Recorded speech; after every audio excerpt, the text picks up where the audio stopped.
Continue with chapter Accounting Procedure Rules of Debit and Credit.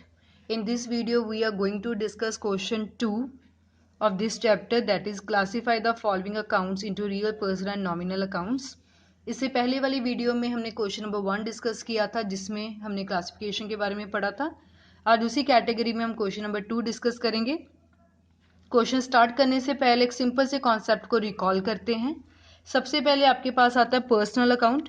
Personal account में हम किसी भी नेचुरल पर्सन की बात करते हैं, किसी भी आर्टिफिशियल मतलब फर्म, कंपनी, बैंक की बात करते हैं, या रिप्रेजेंटेटिव मतलब ग्रुप्स की बात करते हैं, जैसे प्रीपेड, एक्रीव्ड, आउटस्टैंडिंग, इनकी बात करते हैं.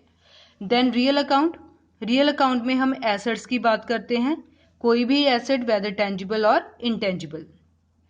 नॉमिनल अकाउंट में हम अपने एक्सपेंसेस के बारे में बात करते हैं, लॉसेस के बारे में बात करते हैं, इनकम्स के बारे में बात करते हैं और गेन्स के बारे में बात करते हैं.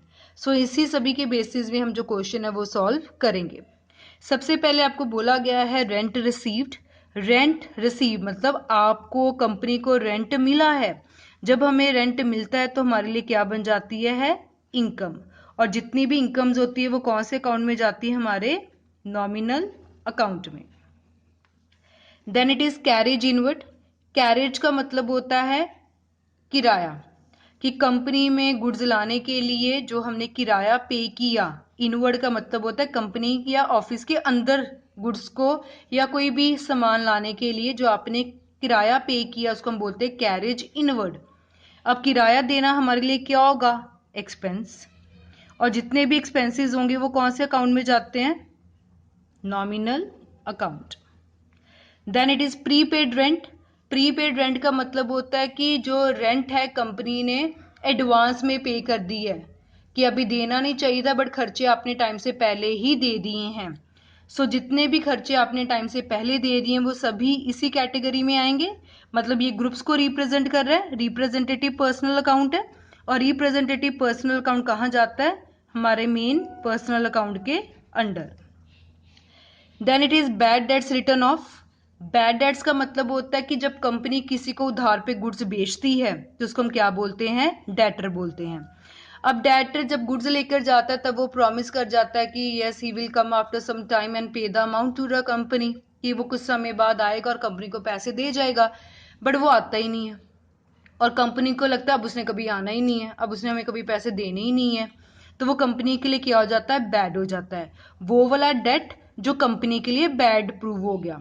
अब कंपनी को कोई उम्मीद नहीं है कि वो आके उसको पैसे देगा, तो वो हमारा लॉस माना जाता है कि अब हमें कभी पैसे मिलने ही नहीं है.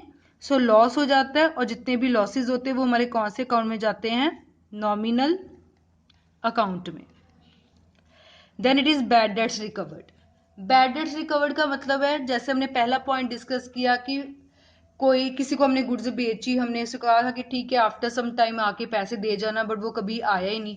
तो हमें लगता कि अब उसने कभी आना ही नहीं और पैसे हमें देने ही नहीं है, तो हमने इसको अपना लॉस मान लिया, बैड डेट रिटर्न ऑफ कर दिया. बट वो पर्सन बहुत टाइम के बाद आया और आके आपको बोलता है कि तब मेरे पास पैसे नहीं थे और मैं नहीं आ पाया, बट अब मेरे पास पैसे आ गए हैं तो ये आपके मैं पैसे रिटर्न करने आया हूँ. तो कंपनी ने उसको अपना लॉस मान लिया था, अपना बैड डेट मान लिया कि वो वाला डेट जो हमारे लिए बैड प्रूव हो गया, बट अब वो रिकवर हो चुका है. अब वो पर्सन अब आके आपको पैसे दे गया है, पैसे दे गया है, तो कंपनी के लिए क्या बन जाती है, एक तरह की इनकम. और इनकम को हम कहाँ रिप्रेजेंट करते हैं, नॉमिनल अकाउंट में. Then it is discount allowed.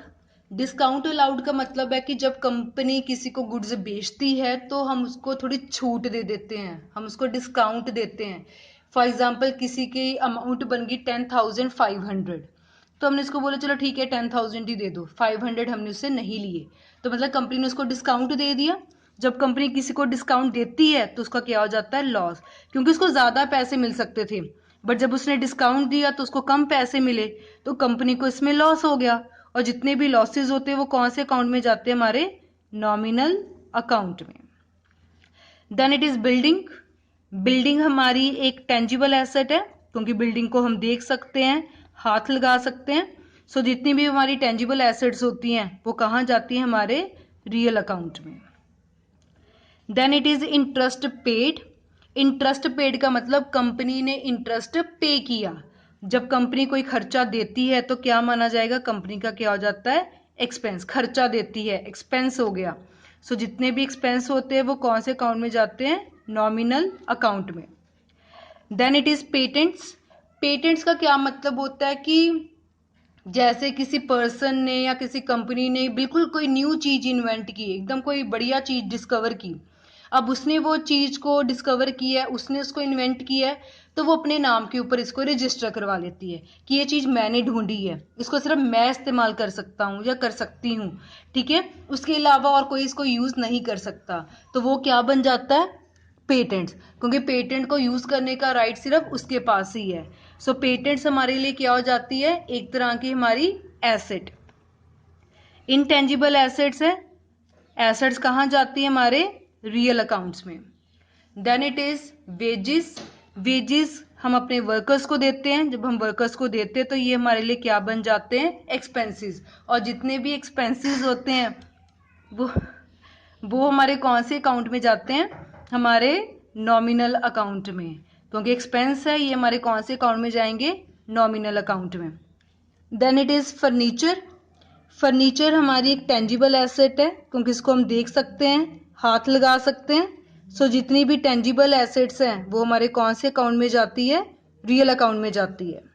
Then it is software. Software एक तरह के हमारे इनटेंजिबल एसेट्स होते हैं, क्योंकि इसको हम देख नहीं सकते, हाथ नहीं लगा सकते, बट मॉनेटरी टर्म में इसकी वैल्यू जरूर होती है। इनटेंजिबल एसेट बट है तो हमारी एसेट ही ना। सो कौन से अकाउंट में जाएगा, रियल अकाउंट में।